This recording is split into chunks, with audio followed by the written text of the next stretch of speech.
Greetings everyone, this is Hegerherger, and for this video I'm going to go over my proposed list of casualties for the Battle for Winterfell.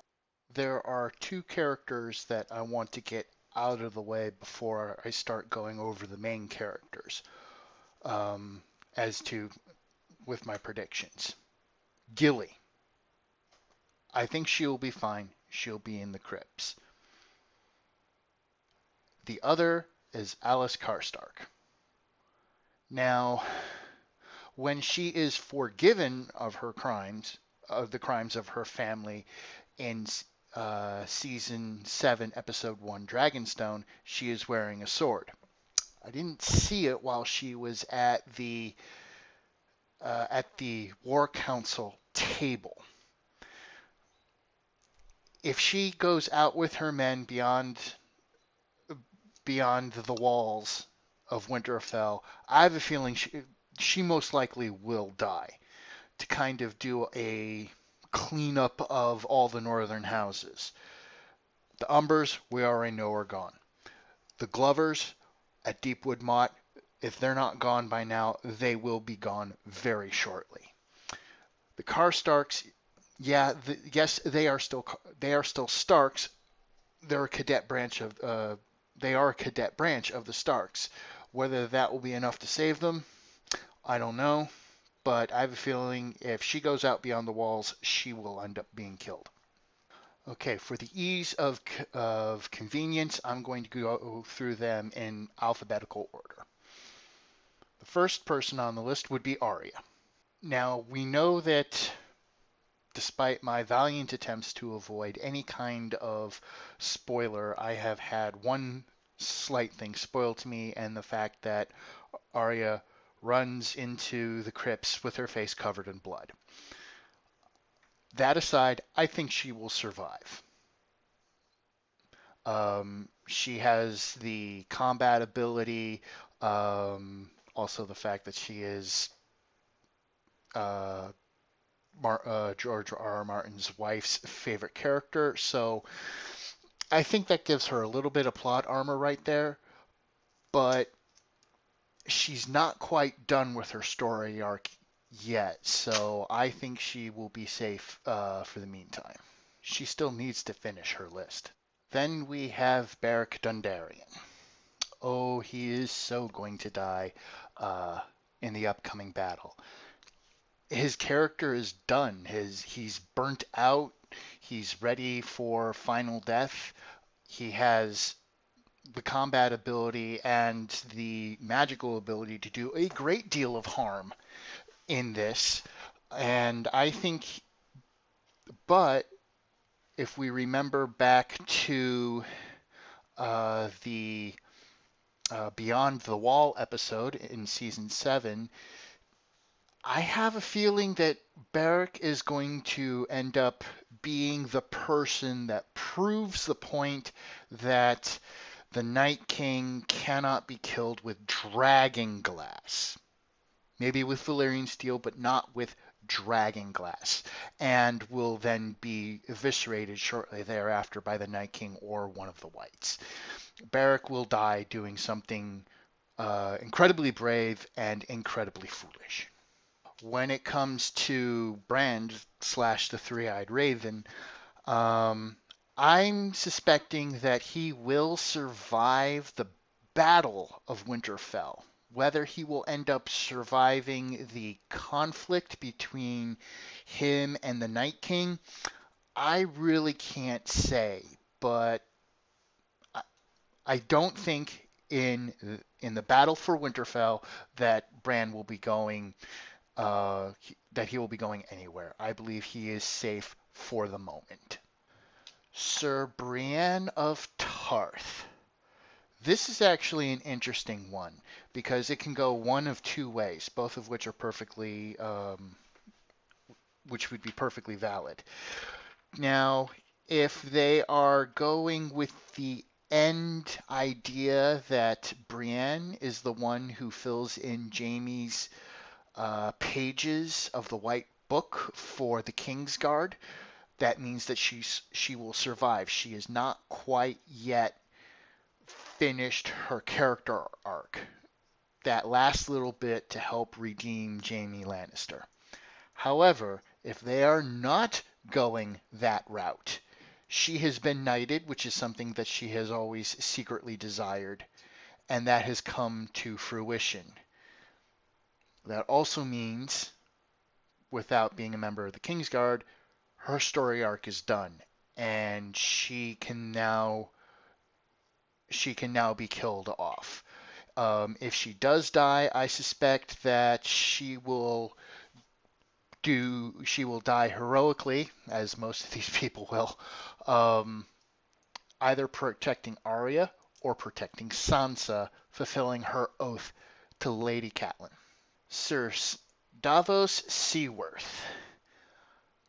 I believe that he will also survive, simply because he has survived several previous battles in which he has admittedly had no combat ability. He survived the Battle of Blackwater. He survived uh, the North Battle of the Battle of Castle Black when Stannis swooped in and took out the Wildling army, and he also survived the the Battle of the Bastards.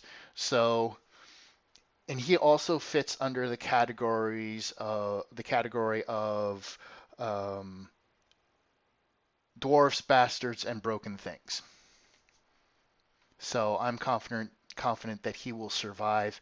Um, he will do something heroic, possibly saving that creepy little girl that had the Shireen-like disfigurement on the face and the Shireen music. That girl gives me an incredibly bad vibe. I don't know what it is. I can't put my finger on it, but I also would not be surprised if there was something else going on there, but that's for another time. Dolorous Ed of House Tolet. Unfortunately, as much as I love his character and would love to see him live, I believe he is going to die in the upcoming battle. He is the Lord Commander of the Night's Watch, if not by election, then by de facto, or then by default. And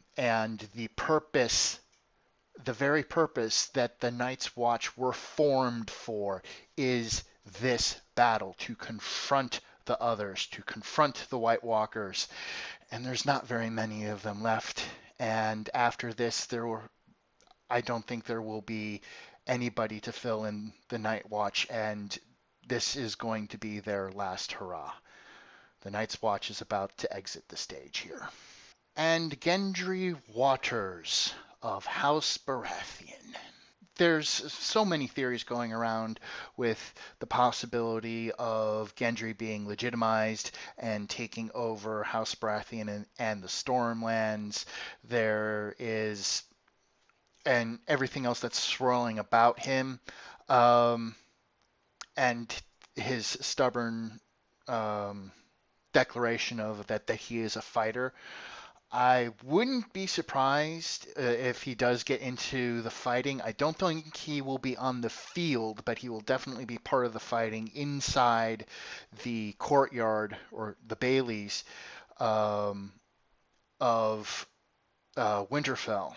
Whether he survives, I give it 50-50. I'm inclined to see him survive because he is one of the cripples, bastards, and broken things. So maybe I should revise that then. So I give him about a 25% chance of dying. I would expect him to live, but if he does die, I won't be entirely surprised. Grey Worm, General of the Unsullied, and Missandei of Naath. This will not end well for either. This will not end well for them as a couple. I have no confidence in Grey Worm's survival, especially the fact that he even has stated his retirement plan, which very noble, and I can see what he's thinking of, but I do not expect him to survive. Missandei most likely will survive. I believe there's got to be somebody from Essos in Daenerys' retinue that must survive, and I think it's going to be Missandei. Jaime Lannister. He's not going anywhere. He's not done yet. He has redeemed himself. He has gone through redemption in his own eyes and through the eyes of another, which would be Brienne, but he has not gone through the redemption through anybody else's eyes. And he needs vindication, he needs redemption, and his story's not done yet. So Jaime will survive the battle for Winterfell. Sir Jorah Mormont. Oh, Jorah, you are not long for this world. There are many things that have already foreshadowed his death, especially in episode 6, Eastwatch, where he and Tyrion parted ways and Tyrion gave him the coin. That screamed time to die more than anything. Um, I have a feeling there are two ways that Jorah Mormont will die. He will count himself well, and he will die bravely, as most of the people that die here. He will either die redeeming himself in the eyes of his family by saving Lyanna Mormont, or he will pull Daenerys out of one of her brown pants moments and save her life, but giving up his own in the process. I'll add, and just having just thought about it, I will add in another possibility that he is another one like Beric. He dies attacking the Night King or White Walker and finding that, or specifically the Night King, and finding that his weapon does not hurt the Night King. I put that as a much lower probability. I think he will end up either saving Lady Mormont or Daenerys Targaryen. King in the North, Jon Snow, Aegon Targaryen, whatever the heck he wants to call himself now. He's safe for this particular battle. He will count himself well. He'll do a crap load of damage while riding his dragon, but he'll be all right. Feisty little Lady Mormont of Bear Island. Um, she is all geared up for battle and is ready for it, and has declared that she's declared that she will fight and will probably end up leading her men into battle. I declare safe. There will be no Mormont retainers left because every single one of her men will end up dying to save her life. But I think she is safe for the upcoming battle. Podrick Payne. I believe he also will survive this particular battle. Not because he's a crippled bastard or broken thing, but although broken thing could be argued, he technically, yes, is a nobleman, but he is from a very minor branch of a relatively minor noble house. I think he will survive, and he will end up becoming Sir Podrick Payne because he will account himself very well and do something suitably spectacular. Lord Ron Royce. Now, he's a minor character that's kind of been hanging on this whole group for several seasons. I do not believe that he will live in this particular battle. The Knights of the Vale will go out. He will count himself well. He is an old warhorse, but he will end up falling probably out beyond the wall, or beyond the walls. Samwell Tarly of Horn Hill. Yeah, he's gonna live. Um, there needs somebody to write down this particular story, and the personification of the author in a novel tends not to be killed. So I have I have full confidence that Sam will survive, and that his intellect combined with Davos and Tyrion will end up being pivotal at some point during the battle. Sandor the Hound Clegane. Again, like Brienne, there are two ways that he could end. If they're going the route of Clegane Bowl, Sandor is not done by a long shot. There is no way he's dying if we're having Clegane Bowl. If we are not having Clegane Bowl, um, I can actually I can see him dying. Probably there were two people that he could die in the defense of. He could die in the defense of Sansa, but that is also relying on a great deal of a book connection that has been kind of uh, overlooked by the show, or he could die protecting Arya's back. I could see that as well. So if they're going Clegane Bowl, Sandor will be fine. If they're not going Clegane Bowl, he may end up dying saving Arya's life. Theon Greyjoy. I'm sorry, dude. You're completely stewed. I give very little to your survival from that during the battle for Winterfell.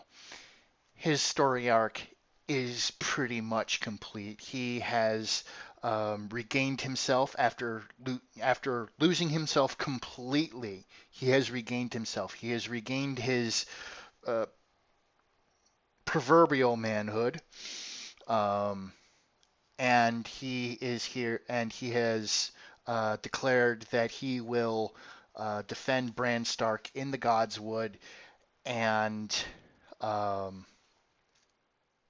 that's where I think that he will end up dying in defense of Bran. Um, as much as it would be very useful for him to uh, post conflict picture and be very useful to Yara, um, I don't see it happening. I'm not looking forward to seeing Theon die, but I have a very strong feeling that he will. Tormund Giantsbane. Uh, Here's another character that I desperately, desperately want to live, but I don't see it happening.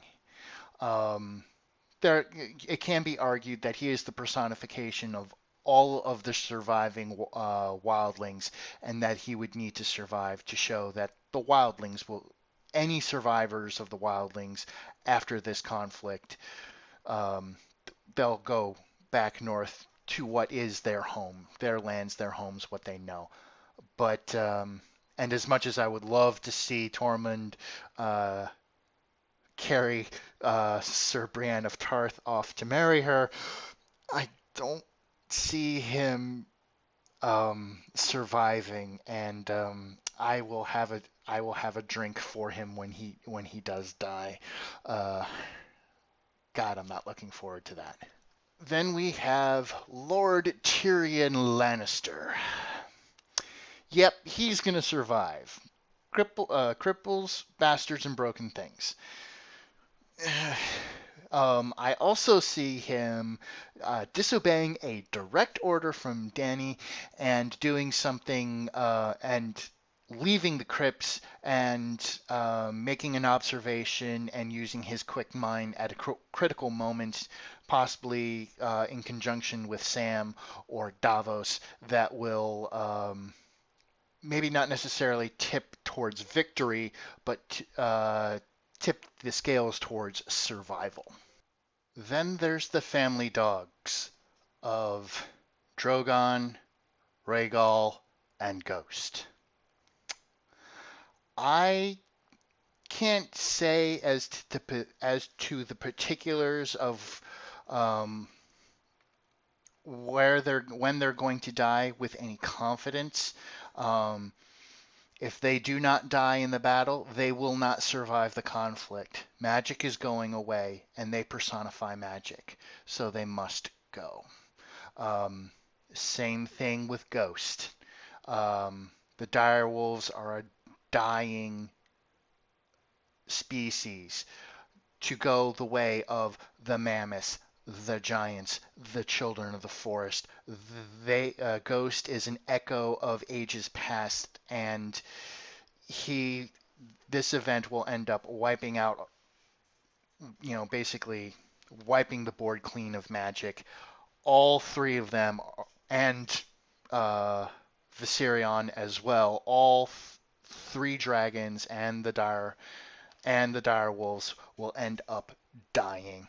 Whether we see Nymeria's death or not, who knows? It would be a very interesting. It would be an interesting to see a gargantuan pack of wolves descend on Winterfell and eat a lot of walking corpses. But I see all of the dire wolves and all of the dragons being destroyed either in this battle or in the conflict that will be episode 4. And now there is one here that is not on this list. If Game of Thrones keeps with the poetry that it has established, there will be reinforcements arriving, like there was at the Battle of Blackwater, at the Battle of the Bastards, at the Battle of Castle Black. All of them have all of the battles that we have seen in depth. So that does not count the Battle of Whispering Woods.